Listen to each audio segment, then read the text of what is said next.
Kosa e oportune që do ta paguajë Kosova në mungesë të institucione do të jetë vërtet shqetësuese, do ta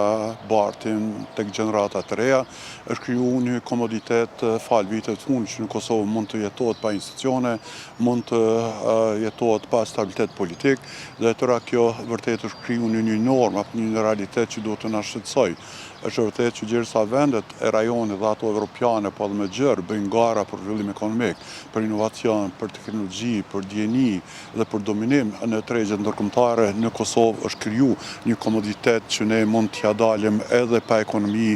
edhe pa një qëndrueshmëri ekonomike që do të ndikojë në aspektin social. Janë shqetësues parametrat ekonomik në Kosovë duke filluar nga ramja enorme investime të huaja, nga tkurrja e eksportit të produkteve made in Kosova, nga mungesa një dialogu të mirëfillt me sektorit privat dhe ati publik, dhe kur krejsaj shtohet e fakti që kemi një inflacion i cili vërtet çdo ditë e më tepër po shndrohet në sëmundjet kancerogjene të ekonomisë dhe po e godet drejt për drejt shportin qytetar të Kosovës, besojnë arsye të cilat duhet i prekun në ndërgjegje politikant e Kosovës pa marrë parasysh pozit apo opozit që të gjejnë vërtet një harmonizim të qëndrimeve, të bëjnë mbështet më tepër dhe jo lufta për pushtet të jetë determinant kryesore, duke dëmtuar qytetarin, duke dëmtuar ekonominë, duke e dëmtuar imazhin e Kosovës dhe mbi të gjitha duke rënduar aspektin social në Kosovë. Prandaj vërtet është e tepërt të bisedohet për procese ekonomike nga ana e ekspertëve, se këto po përsëriten nga viti në vit, po hasin në vesh short e tërë kjo kritika apo kjo rekomandim profesional po has vetëm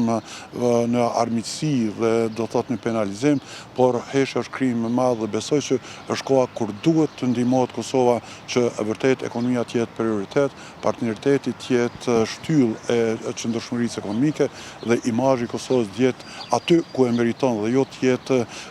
Kosova e shndruar në një vrim të zezë të Ballkanit perëndimor. Atë shumë janë grumbullu problemet ekonomike nga e kaluar që vërtet nuk mund të thuhet se çdo qeveri do ta ketë lehtë apo do ta përdor një shkop magjik për zgjidh problemet e grumbulluara. Besoj që është koha kur duhet ekonomia në Kosovë të depolitizohet. Besoj që është koha kur duhet ekspertë fushës të jenë akter kryesor për ekonominë dhe jo gjithmonë orientimi politik të jetë ai që përcjell trendin ekonomik. Në këtë drejtim besoj që dialogu dhe partneriteti qoftë me sektorin privat, qoftë nga niveli qendror dhe lokal, qoftë mes akterëve social duhet të jetë prioritet, se vetëm përmes një dialogu ku lind mirëkuptimi mund të zgjidhen problemi, e jo hajde të dialogojmë dhe të vendosim si themon. Por besoj që trendet ekonomike krahasuar me vendet rajonit janë mjaft shqetësuese. Vitin 2025 në Bosnjë dhe Hercegovinë keni pas më tepër se 9 miliardë gjysmë eksporte, në Maqedoni keni pas afër 5 miliardë eksporte, Shqipëria e ka trendin shumë pozitiv të eksporteve, Serbia ka të i kalu 34 miliardë euro dhe Kosova ka mbetë në atë cifrën magjike të afër 900 milion euro për prodhime made in Kosova. Prandaj besoj këto cifra duhet të jenë alarm për të reflektuar dhe për të dalë nga kjo zonë e komoditetit apo e konformitetit që mund të jetohet pa institucione dhe pa politikanë në Kosovë.